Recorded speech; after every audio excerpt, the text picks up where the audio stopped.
Engineers, myself Alka and welcome to our excellence family. चलिए friend, start करते हैं हमारी आज की वीडियो, जिसमें हम जानेंगे मांग को निर्धारित करने वाले घटक। घटक का मतलब होता है कि मांग किन किन कारणों से बढ़ती है। कोई भी व्यक्ति किसी भी वस्तु की मांग किन कारणों से करता है, उस बात को हमें पढ़ना है। और ये मांग को निर्धारित करने वाले जो घटक है, अगर ऐसा पूछ लिया जाए कि व्यक्तिगत मांग को प्रभावित करने वाले घटक क्या है, तो भी हमें यही आंसर लिखना है, क्योंकि मांग कौन करता है, एक व्यक्ति तो करता है। तो मांग को निर्धारित करने वाले घटक पूछे या व्यक्तिगत मांग को निर्धारित करने वाले घटक पूछे, दोनों का एक ही अर्थ है। और बाजार मांग को निर्धारित करने वाले घटक पूछे तो भी हमें यही आंसर लिखना है, क्योंकि बाजार में भी क्या है, व्यक्ति है। ठीक है, तो कुछ पॉइंट बताए गए हैं, जैसे कि वस्तु की कीमत, संबंधित वस्तु की कीमत, उपभोक्ता की आय, रुचि एवं प्राथमिकता तथा संभावनाएं। ऐसे 5 पॉइंट बताए हैं कि इन बातों के आधार पर कोई भी व्यक्ति किसी वस्तु की मांग करता है या किसी वस्तु की मांग बढ़ जाती है। अब जरूरी नहीं है कि आपको यही पॉइंट याद करने हैं, आप इसके अदर भी पॉइंट्स लिख सकते हो, लेकिन अभी हम यहाँ इन पॉइंट से समझने का प्रयास करेंगे। ठीक है, तो फर्स्ट हम यहाँ जानेंगे कि वस्तु की कीमत को लेकर इन्होंने हमें क्या बताया है। ठीक है, तो बताया है कि वस्तु की अपनी कीमत बढ़ने पर वस्तु की मांग घटती है। सबको मालूम है, जब वस्तु की कीमत बढ़ती है तो उसकी मांग क्या होती है, कम होती है। जैसे यहाँ पर वही एग्जांपल ले लेते जो हमने प्रीवियस वीडियो में लिया था कि जब शक्कर 45 रुपये थी तो व्यक्ति ने 1 किलो खरीदा, और जब शक्कर 45 से 30 रुपये होगी तो व्यक्ति ने 5 किलो खरीद लिया। तो कीमत क्या हुई, कम हुई तो ज़्यादा खरीदा, और कीमत ज़्यादा हुई तो क्या हुआ, कम खरीदा। फिर आगे बोला उसने, तथा वस्तु की अपनी कीमत घटने पर वस्तु की मांग बढ़ती है।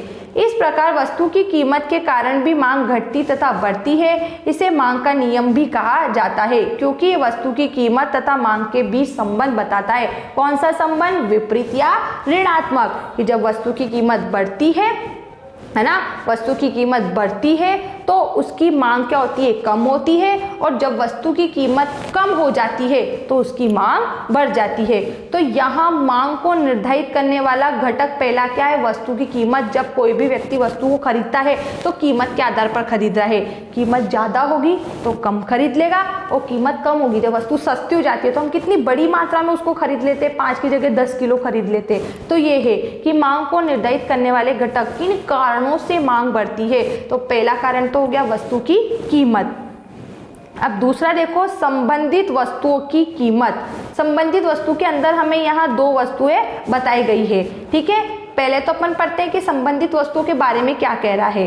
तो एक वस्तु की मांग पर संबंधित वस्तुओं की कीमत में होने वाले परिवर्तन का प्रभाव भी पड़ता है, और ये संबंधित वस्तुएं 2 प्रकार की होती है।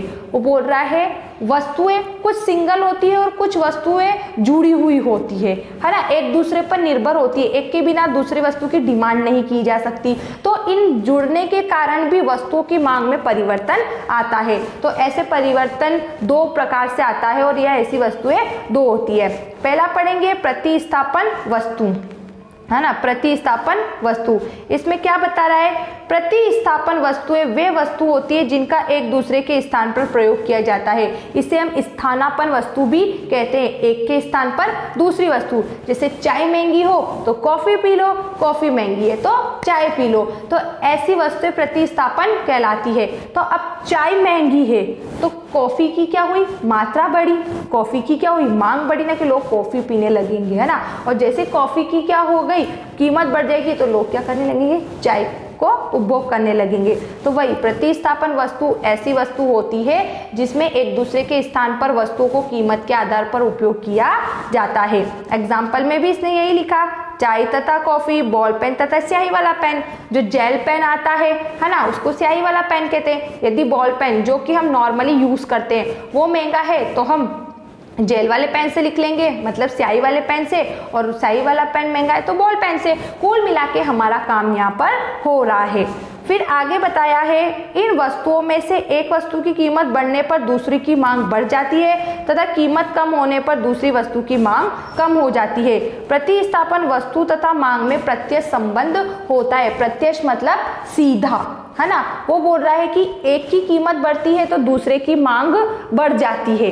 चाय की कीमत बढ़ी तो कॉफ़ी की मांग बढ़ी, मतलब प्रत्यय संबंध दोनों जगह बढ़ा। और कॉफ़ी की कीमत क्या हुई, कम हुई, तो इधर क्या हो जाएगा, चाय की अधिक मात्रा होने लगेगी। ठीक है, उपभोक्ता क्या करता है, जिस चीज उससे क्या करना है, केवल वस्तु को उपभोग करना है और अपना काम चलाना है। इसलिए बोला गया है यहाँ पर कि प्रतिस्थापन वस्तुओं में सीधा संबंध होता है।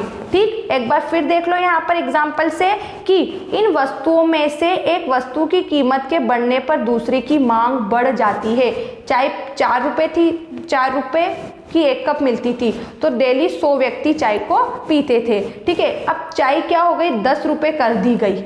ठीक है, तो अब क्या हो रहा, 50 व्यक्ति ही क्या कर रहे हैं, चाय को पी रहे हैं। 50 व्यक्ति कहाँ जा रहे हैं, कॉफी की ओर। ठीक है, तो ऐसे बोला गया है कि इसमें धनात्मक संबंध या प्रत्यय संबंध होता है। एक की कीमत बढ़ती है तो दूसरी की मांग भी बढ़ती है, और एक की कीमत कम होती है तो दूसरी की मांग भी कम हो गई। पहले चाय महंगी हो रही थी तो लोग कॉफ़ी को कंज्यूम कर रहे थे। ठीक है, चाय की कीमत बढ़ी, कॉफ़ी की मात्रा भी बढ़ी। अब क्या हो, चाय की कीमत कम हुई तो सारे लोग क्या हो गए, कॉफ़ी को छोड़कर चाय की तरफ आ गए, तो कॉफ़ी की मात्रा भी क्या होगी, कम हो गई। इसलिए यहाँ पे धनात्मक संबंध बताया गया है। फिर आगे है पूरक वस्तुएं। ठीक है, इसमें बताया गया है पूरक वस्तुएं वे वस्तु होती है जो मिलकर एक दूसरे की मांग को पूरा करती है, इसलिए इनकी मांग भी एक साथ की जाती है। मतलब ऐसी वस्तुएं जो एक दूसरे से जुड़ी हुई है, एक के बिना दूसरे का काम ही नहीं चल सकता। तो देखो कौन सी वस्तु है, पेन तथा स्याही, कार के साथ पेट्रोल तथा डीजल। जब तब दी हुई वस्तु की मांग में कमी होती है एवं इसके विपरीत भी पूरक वस्तु तथा मांग के बीच ऋणात्मक संबंध होता है। वो बोल रहा है पूरक वस्तु ऐसी वस्तु होती है जिनका एक दूसरे के बिना काम नहीं चलता। अगर आपके पास कार है तो पेट्रोल डीजल के बिना आपकी कार नहीं चल सकती, आपको कार के साथ पेट्रोल डीजल भी चाहिएगा। तो आप क्या करोगे, अब पेट्रोल डीजल महंगा हो गया, ठीक है, तो कार की मात्रा क्या हो जाएगी, कम हो जाएगी, क्योंकि कार चली किससे रही, पेट्रोल से चल रही है, और पेट्रोल डीजल के दाम घट गए तो कार की मांग क्या हो गई, बढ़ गई। तो यहाँ ऋणात्मक संबंध है।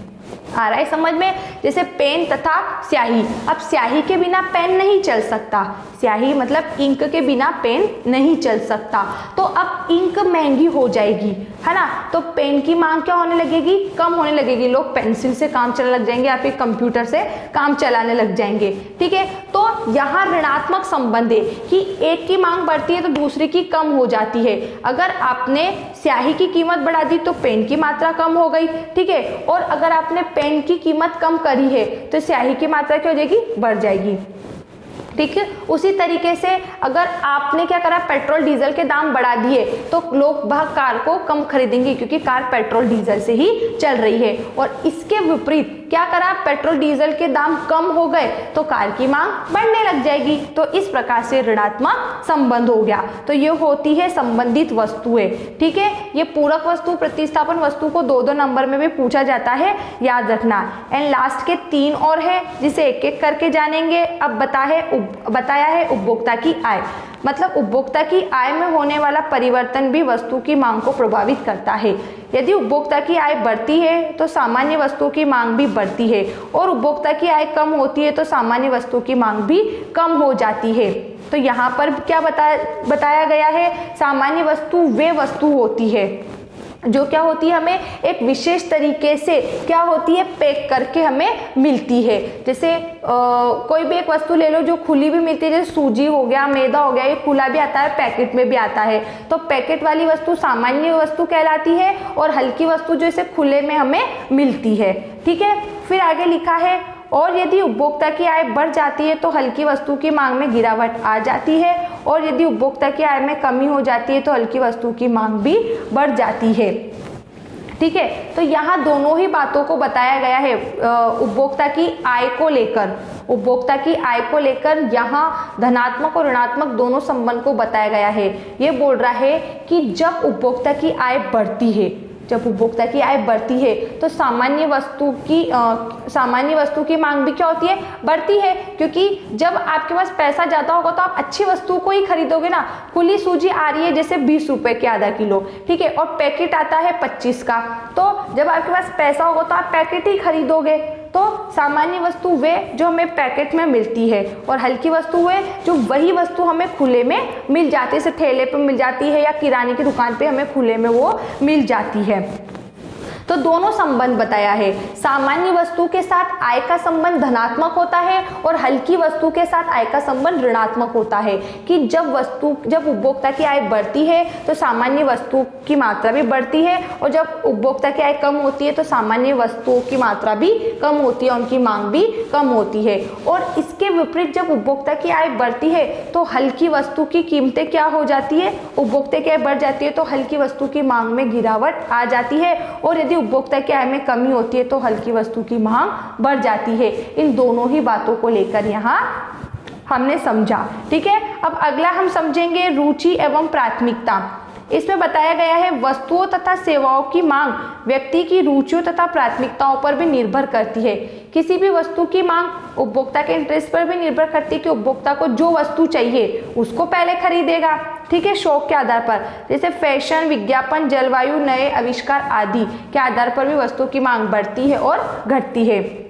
इस प्रकार उपभोक्ता के लिए जिन वस्तुओं की रुचि व प्राथमिकता बढ़ जाती है तो उनकी मांग भी बढ़ जाती है, और इसके विपरीत लोभ कम हो जाता है तो उसकी मांग भी कम हो जाती है। यदि उपभोक्ता किसी वस्तु को ज़्यादा प्राथमिकता देता है, ज़्यादा से ज़्यादा खरीदता है तो उसकी मांग बढ़ती है, और जैसे वो फैशन आउट होती है, उपभोक्ता उसको खरीदना बंद करते हैं तो उसकी मांग भी कम हो जाती है। ठीक है, एंड लास्ट है यहाँ पर संभावनाएं।